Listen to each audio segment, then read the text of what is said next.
Hello স্পাইন্ড Bangla phonology চ্যানেলে তোমাদের সকলকে স্বাগত। ভাই, বাংলা ফিনোলজি পশ্চিমবঙ্গের একটা ক্ষুদ্র চ্যানেল। সব থেকে কমার টিচারের মধ্যে আমি একজন নগণ্য টিচার। আজকে তোমাদের সঙ্গে গুটিগত কথা না বললেই নয়। যারা তোমরা নতুন আমাকে চেনো না, তারা তোমরা আমার লাইভে অথবা এমনি ভিডিও সেকশনে ক্লাসগুলো আছে, একটু দেখতে পারো। আর একটা জিনিস আমি তোমাদেরকে বলে দিই, এই যে সমস্ত কিছু অ্যানালাইসিস করার পর যে সিদ্ধান্তে আমি মনোনীত হই, সেগুলো কিন্তু হাড়ে হাড়ে ফলে যায়। তা তোমরা হয়তো বা এখনও অবধি যারা আমার ফলোয়ার তারা জেনে গেছো। ডাব্লিউবি প্রিলিমিনারিতে আমি বলেছিলাম 48 কাট আপ যাবে, তোমার কাট আপ গিয়েছে 48.50, মানে 0.50 এক্সট্রার মানে তোমাদের মার্কস বেড়েছিল, কিন্তু আমি বলেছিলাম 48 কাট আপ যাবে। দেখো, সবাই যখন এই বর্তমান সরকারের চাকরি মানে আমরা দেখো যেহেতু টিচার, সুতরাং আমরা অন্য কিছু ব্যাপারে আমরা নাক গলাতে যাব না। যে বিষয়ে আমরা জানি না সেই বিষয়ে আমি তোমাকে বলে দেবো। আমরা যে বিষয়টা দেখবো সেটা হচ্ছে জব অপরচুনিটি এই সরকারের আমলে কী, সেই প্রসঙ্গে আমি একটা ভিডিও করেছিলাম। তোমরা হয়তো অনেকজন অনেক কিছু আমাকে বলেছিলে যে দাদা এই সরকারের তো 2 মাস হলো, কিছুটা সময় দাও, তারপরে দেখো অবশ্যই হবে। তো আমি সেখানে বলেছিলাম যে পশ্চিমবঙ্গের চাকরির আকাশে ঘন অন্ধকার বা কালো মেঘ যেন ছেয়ে আসছে। সেই কথাটা আমার কিন্তু তোমরা যদি এখনও অবধি উপলব্ধি না করতে পারো, তাহলে আমার আর কিছু বলার নেই। আমি সেই ভিডিওতে এই কথাও বলেছিলাম যে এই সরকার 2 বছর মানে চাকরি কিন্তু দেবে, চাকরি দেবে না এরকম নয়, 2 বছর চাকরি কিন্তু দেবে, তারপরে কিন্তু আবার স্টেগনেন্ট দশার মতো অবস্থার সৃষ্টি হয়ে যাবে। তো কেন এটা বলেছিলাম? কারণ আমি সেখানে বলেছিলাম যেখানে 1500 টাকা দিয়ে মমতা সরকার যে রাস্তা দেখিয়েছে লক্ষ্মীর ভাণ্ডারের, সেই মানে নিজের সিংহাসনকে ধরে রাখার জন্য যে মানে কালো অধ্যায়ের মানে শিক্ষিত যুবকদের যে কালো অধ্যায়ের সূচনা মমতা বন্দ্যোপাধ্যায় করে গেছে, সেটাকে ডবল করে দিয়ে আরও শোচনীয় অবস্থা তৈরি করে দেবে এই সরকার। আমি তোমাকে বলেছিলাম শুধু একটা মাত্র প্রকল্প চালাতে গিয়ে তুমি দেখবে এখন আপাতত তুমি ধরে নাও 50 লক্ষ মানে মহিলাকে দেওয়া হয়ে গেছে অন্নপূর্ণা ভাণ্ডার, যার মানে অর্থমূল্য হচ্ছে 3000 টাকা। একবার হিসাব করে দেখো তো ভাই, আমি তোমাদেরকে হিসাব সহ বলে দিয়েছি, তুমি 1 বছরে দেখো তো ভাই হিসাব করে কত টাকা হয়। সেই টাকা এখন মহিলাদেরকে বিচার করতে হবে যে তারা মানে তারা এই অর্থ চাই, নাকি তাদের সন্তানদের ভবিষ্যৎ, নাকি তাদের ছেলেপিলেদের মানে তোমার চাকরি চাই, জব অপরচুনিটি চাই। এইটা এখন ওনাদেরকে ডিসাইড কিন্তু করতে হবে। আর একটা জিনিস আমি কেন বলেছিলাম, দেখো আমার প্রত্যেকটা কথার কিন্তু হাড়ে হাড়ে মিলে যাচ্ছে। আমি তোমাদেরকে বলেছিলাম এটাও যে কেন চাকরির অপরচুনিটি দিন দিন কমে যাবে, কেন 2-1 বছর ফর্ম ফিল আপ বেরোবে, তার মানে যে সূত্রপাত এখন কিন্তু হয়ে গেছে। দেখো ভাই, যখন অ্যানাউন্সমেন্ট হয়েছিল বা যখন হ্যান্ডবিল বেরিয়েছিল, সেখানে 5 বছরের ছাড়ের কথা উল্লেখ করা হয়েছিল।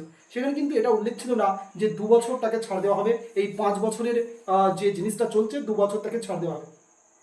যদি তুমি টেকনিক্যালি দেখো আমাদের পশ্চিমবঙ্গের বাসিন্দা হয়ে, তাহলে একটা কথা, এই যে সরকার 2 বছর এটা দেবে, এটা একটা গুড ইনিশিয়েটিভ, আমি এতে খারাপ বলছি না। কিন্তু টেকনিক্যালি তুমি যদি ভাবো, আমি তোমাকে বাংলা ফিনোলজি আমি তোমাকে লিখে দিলাম, এই যাদের বয়স লাস্ট তাদের তোমরা 5 বছর ছাড় পাচ্ছ, ঠিক আছে, কিন্তু তুমি 2 বছর অবধি এটা চলবে। কিন্তু আমি তোমাকে বলে দিলাম আজকে এখানে দাঁড়িয়ে, তুমি এই যে 2 বছরের যে যাদের লাস্ট বয়স হয়ে গেছে, তোমরা আমি বলে দিলাম এটাই তোমাদের লাস্ট মানে পরীক্ষা হবে। কারণটা কি?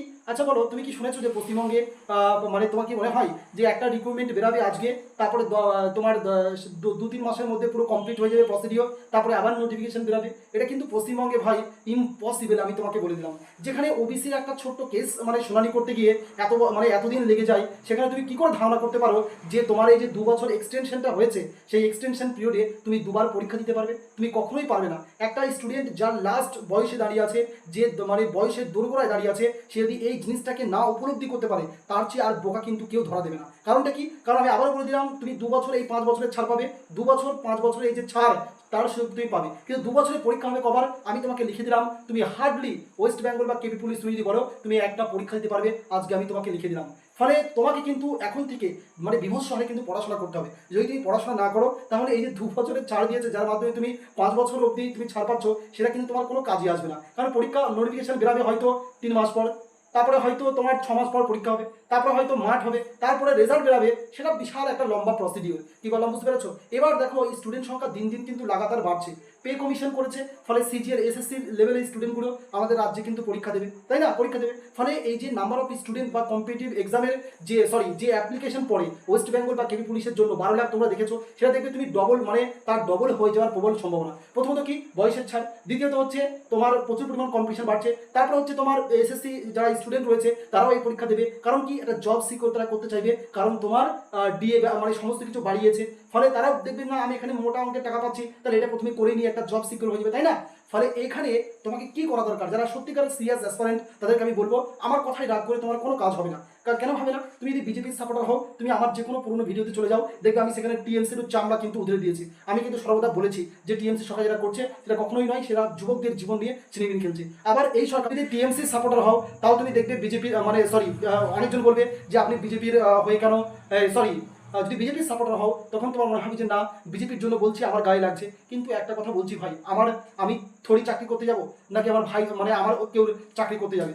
তো আমার তো আমি একাই ছেলে। তো একটা কথা আমি তোমাকে বলছি, আমি বারবার বলছি, আমি তুমি ভালো করে শুনে রাখো, আমি তোমার জন্য বলছি, আমি স্টুডেন্টদের জন্য বলছি। কি বলো, বুঝতে পেরেছো? যদি তুমি এখন যদি এটা ভালো করে বুঝতে না পারো, দিনের শেষে 2 বছর কেটে যাবে। এই যে বয়সের 5 বছর ছাড় খুব উৎফুল্ল হয়েছিলে, উৎফুল্ল আজকে তোমার পুরো বাঁশ হয়ে গেছে, মানে চালাও ফুর্তি করে দিয়েছে, তোমরা 2 বছর পাবে। অনেকজন বলবে ঠিক করেছে, ঠিক করেছে, আমিও জানি, তাই না? আমি তোমাকে বললাম 1 টাকা দিয়ে ব্যাচ দেবো তোমাদেরকে, তারপরে যখন আসলাম মানে ব্যাচ অ্যানাউন্স করতে, তখন আমি একের পরে 10টা শূন্য লাগিয়ে দিলাম। তুমি আমাকে কি বলবে? বলবে হ্যাঁ বাহ আপনি খুব সত্যবাদী, তাই বলবে কি? কখনোই বলবে না, কারণ আমি তোমাকে 1 টাকা ব্যাচ আগে বলেছি, এখন তোমাকে আমি তার পিছনে 10টা শূন্য লাগিয়ে দিচ্ছি। ঠিক তদভাবে তোমাকে শুধু বলা হয়েছিল 5 বছরের ছাড় দেওয়া হবে, অন্তত 5 বছরের যে ট্রাম একটা ছোট্ট, সেই ছাড়টা দিতে পারতো, তাই না? সেটা না দিয়ে 2 বছরের ছাড় করলো। মানে ওই জন্য বলছি বারবার, এখনো সামনে অনেক খেলা বাকি আছে, অনেক খেলা তোমাকে দেখতে হবে, কিচ্ছু করার নেই। তোমাকে এখন যদি তোমার সরকারি চাকরির আশা থাকে, এই আশাটাকে ফুলফিল করার জন্য তোমাকে একটাই তোমার কর্তব্য হবে, এখন থেকে তুমি লেগে পড়ো, এখন থেকে লেগে পড়ো, ধারাধার রাত দিন পড়াশোনা করো, মেহনত করো।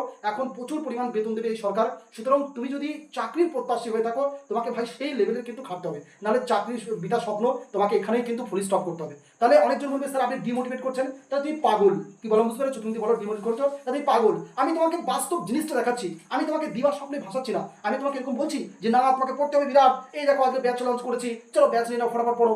থোড়ি বলেছি? আমি তোমাকে আরো মোটিভেট করছি, তোমাকে দিবার স্বপ্নে না ভাসিয়ে তোমাকে আয়না দেখাচ্ছি, তোমাকে বাস্তব চিত্রটা দেখাচ্ছি। আমি তোমার শুভকাঙ্ক্ষী। তুমি যদি ভালো করে বুঝতে শেখো, তাহলে তুমি বুঝতে পারবে স্যার শুভকাঙ্ক্ষী তোমার। ওই জন্য তোমাকে বাস্তব চিত্রটা তুলে ধরছি, যাতে করে এর ওপরে তুমি কাজ করতে পারো, রাত দিন মেহনত করো। এখন তারাই চাকরি পাবে যারা বাস্তবকে অবলোকন করে, যারা বাস্তবকে বুঝে, সেই বাস্তব যে কঠোর হতে চলেছে সেটাকে পুরো ফেস করে যারা রাত দিন যারা লাগাতার পরিশ্রম করবে, তারা ছাড়া কেউ চাকরি কিন্তু পাবে না। এই জিনিসটা স্পষ্ট আমি তোমাকে বলে দিলাম। তাহলে এখন কাজ কি হবে? কম্পিটিশন যখন হাই লেভেলের হবে, মানে তুমি কোয়েশ্চেন দেখতে পাচ্ছ, ডাব্লিউবিসিএস এর কোয়েশ্চেন দেখতে পেলে, তোমাদের ওয়েস্ট বেঙ্গল পুলিশের কোয়েশ্চেন দেখতে পেলে, তাও যদি তুমি চোখ বন্ধ করে থাকো, তাহলে তোমার চেয়ে আর বোকা কিছু নেই। তুমি যদি এরকম পড়ো ইতিহাসের জনককে হেরোডোটাস, ইতিহাসের জনক হেরোডোটাস, কি বিশাল মাস্টার তো হেরোডোটাস। তারপরে আরে আমি তো বিশাল পড়ছি হেরোডোটাস, ইতিহাসের জনক হেরোডোটাস। যদি এরকম করো, এই বাচ্চা পড়ো, তাহলে তুমি চাকরির স্বপ্ন ছেড়ে দাও। তোমাকে প্রো লেভেলের পড়তে হবে, আর যেখানেই পড়ো না কেন তুমি ভালো করে তোমাকে পড়তে হবে। আর একটা লক্ষ্য তোমার স্থির করতে হবে। এরকম নয় যে আজকে রেল দিলাম, কালকে জিডি দিলাম, আজকে ডাব্লিউবিসিএস দিলাম, তাহলে তোমার কোনো চাকরি কিন্তু হবে না। এখন প্রত্যেকটা পরীক্ষাতে মানে প্রত্যেকটা পরীক্ষার একটা নির্দিষ্ট প্যাটার্ন থাকছে। তোমাকে জানতে চাইছে যে তুমি আদেও এই পরীক্ষার জন্য খাটছো কিনা, তুমি আদেও এই পোস্টের জন্য সুইটেবল কিনা। ওই জন্য তোমাকে মানে একটা এক্সামকে ফোকাস করতে হবে। 1 বছর পড়ো, প্রো লেভেলের পড়ো, ভালো করে পড়ো আজকে অবধি। আর অনেক ছেলে বলবে স্যার আমি এমন অবস্থায় কি করবো? ভেঙে পড়ার কোনো কারণ নেই। কেন ভেঙে পড়ছো ভাই?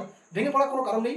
মানে সিদ্ধারাকে শক্ত করো, এবং যেহেতু এই সরকার মানে তোমার নতুন সরকার, যেহেতু চাকরি কিন্তু দেবেই, আর এই অপরচুনিটিটাকে যদি তুমি হাত ছাড়া করে ফেলো, তাহলে তোমার চেয়ে আর কেউ পস্তাবে না। যেহেতু সরকার তোমাকে মানে ছাতা দিচ্ছে, সুতরাং বৃষ্টিতে না ভিজে সেটাকে ইউটিলাইজ করতে শেখো। কি ভালো, বুঝতে পেরেছো?